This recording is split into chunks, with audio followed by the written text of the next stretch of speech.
بات ساری نیتوں کی ہے۔ ہماری نیتیں ہی اب درست نہیں رہی ہیں، نیتوں میں فتور آ گیا ہے، کھوٹ ہے، کالک، سفیدی ختم ہو گئی ہے، کالک اس میں موجود ہے۔ ایک اللہ والے نے حضرت ابراہیم بن ادھم کو خواب میں دیکھا اور فرمایا کہ حضرت کیا حال ہے؟ فرمانے لگے کہ حق تعالیٰ نے مغفرت فرما دی اور جنت عطا کر دی، لیکن وہ جو میرا ہمسایہ تھا اور جو جھونپڑی میں رہتا تھا وہ اپنی نیت کی بنا پر میرے اوپر جو جنت میں بالا خانہ ہے وہ اس میں ہے۔ سائل نے پوچھا حضور وہ کس طرح؟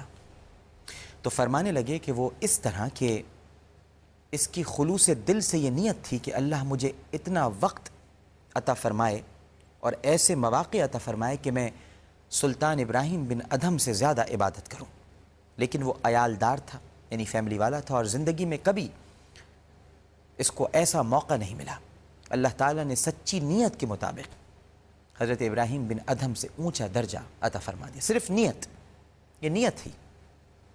اور ناظرین یہی نیت دراصل روح الاعمال اور سید الاعمال ہے۔ حدیث مبارکہ ہے کہ انما الاعمال بالنیات، یعنی تمام اعمال کی جڑ اصلاح نیت ہے اور اعمال کی درستی نیت پر ہی موقوف ہے۔ اور یہ جو حدیث میں نے بیان کی ہے اس کے راوی ہیں خلیفہ ثانی امیر المومنین سیدنا عمر ابن الخطاب رضی اللہ تعالی عنہ۔ وہ فرماتے ہیں کہ حضور اکرم صلی اللہ علیہ وآلہ وسلم نے فرمایا کہ تمام اعمال کا دار و مدار انحصار نیتوں پر ہے۔ یہ کوئی معمولی مسئلہ نہیں ہے، بہت اونچا مسئلہ ہے۔ یہ ایک ایسا عمل ہے کہ سارے اعمال کا دار و مدار ہی اسی عمل پر ہے۔ اسلام کا بڑا مشفقانہ قانون ہے ناظرین کہ ایک آدمی نیکی کا ارادہ کرتا ہے اور نیکی کیے بغیر ثواب مل جاتا ہے، اور گناہ کا ارادہ کرتا ہے، گناہ کی نیت کرتا ہے، لیکن اس کا اندراج نہیں ہوتا جب تک کہ کر نہ لے، اور کرنے کے بعد بھی معافی کا وقت دیا جاتا ہے۔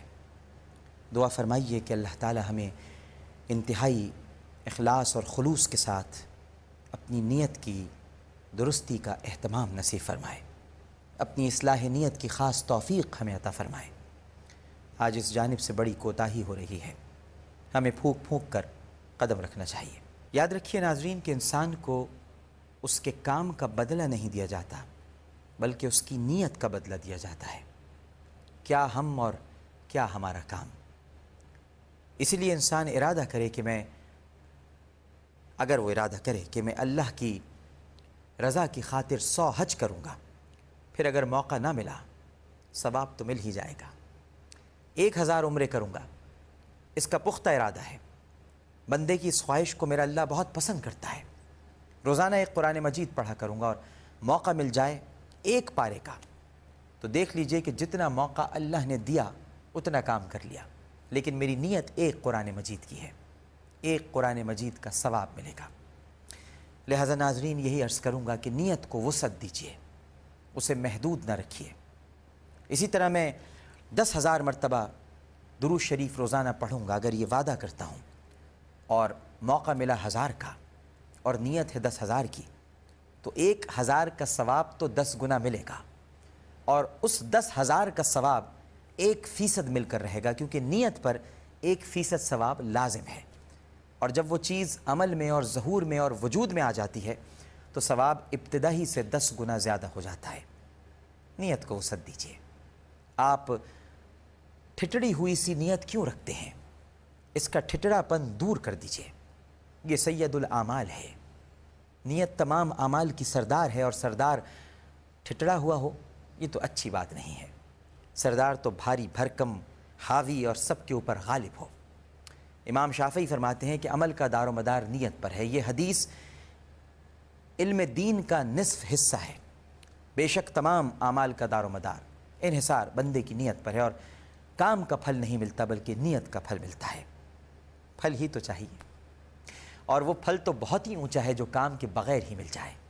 امام احمد بن حنبل فرماتے ہیں کہ اس حدیث میں اسلام کا 1/3 حصہ آ گیا ہے، پورے اسلام کا، کامل اسلام کا 1/3 حصہ آ گیا ہے۔ یہ سید الاعمال ہے۔ لہٰذا اس اعمال کے سردار کو ہم کیسے چھوڑ سکتے ہیں؟ سردار کو چھوڑ کر باقی اعمال لینا چاہتے ہیں، کیسے کامیابی ہوگی؟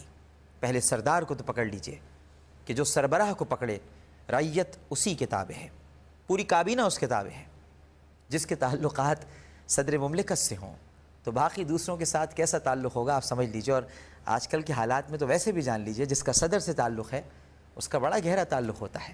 تو یہ جو نیت ہے یہ بھی آپ کا صدر مملکت ہے، نیت اچھی رکھیے، اس میں فطور نہیں ہونا چاہیے، اس میں اعمال کی کالک کی آمیزش نہیں ہونی چاہیے، اس میں کہنا کچھ اور کرنا کچھ والی بات نہیں ہونی چاہیے۔ نیت اچھی ہے سب کچھ اچھا ہے، نیت خراب ہے سب کچھ خراب ہے، یہ بات بس سمجھنے کی ہے۔